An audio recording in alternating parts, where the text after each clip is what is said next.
In 1944, the Allies were united by one mission: destroy Nazi Germany. But behind the scenes, tension simmered.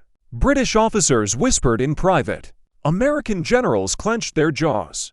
And at the center of the storm stood one man, Bernard Montgomery. To Britain, he was the hero of North Africa. To many Americans, he was arrogant, slow, and politically dangerous. So why did so many U.S.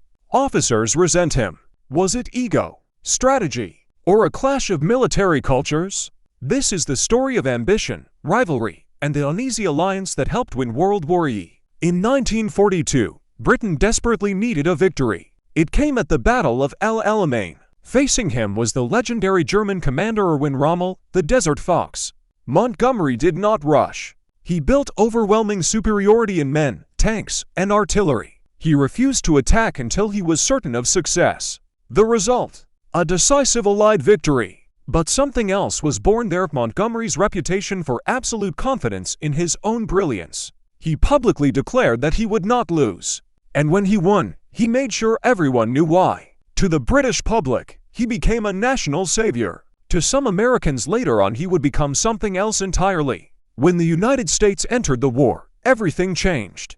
American forces were commanded by Dwight D. Eisenhower, a calm and diplomatic leader. And then there was Georgia's Patton, a bold, aggressive, and obsessed with speed. Montgomery believed American troops were inexperienced. He openly criticized their tactics in North Africa. He preferred set-piece battles, carefully prepared offensives, and minimal risk.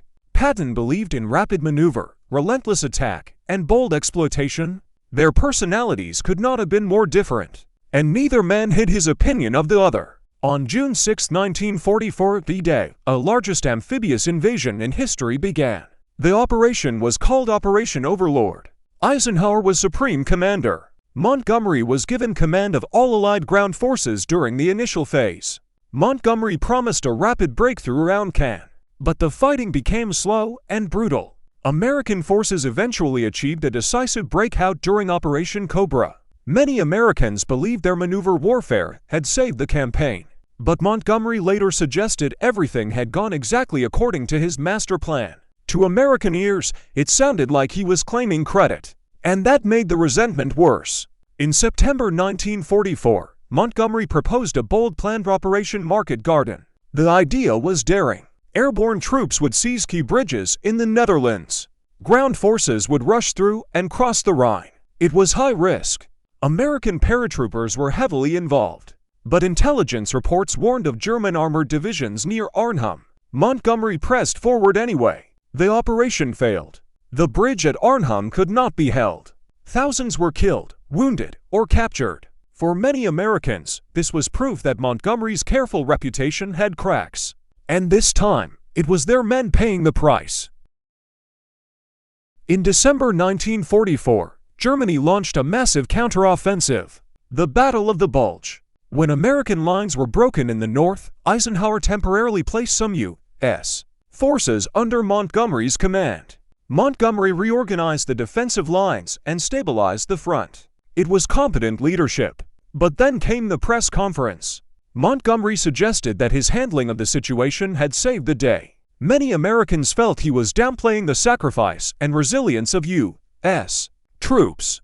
Even Eisenhower had to smooth things over. By now, the irritation had reached its peak. So was it hatred? For some, yes. Patton reportedly despised Montgomery's cautious methods. Montgomery saw Patton as reckless and dangerous. But Eisenhower understood something critical. The Allies needed both styles. Montgomery excelled in planning massive operations. Patton excelled in exploitation and speed. The friction was real. The ego was real. But so was the victory. Bernard Montgomery was not universally loved. He was confident to the point of arrogance, careful to the point of frustration, politically blunt in a coalition war. But he was also disciplined, methodical, and deeply committed to minimizing casualties. The truth is this: the Allies did not win because they agreed. They won because, despite rivalry and resentment, they worked together. And sometimes, victory requires uncomfortable partnerships.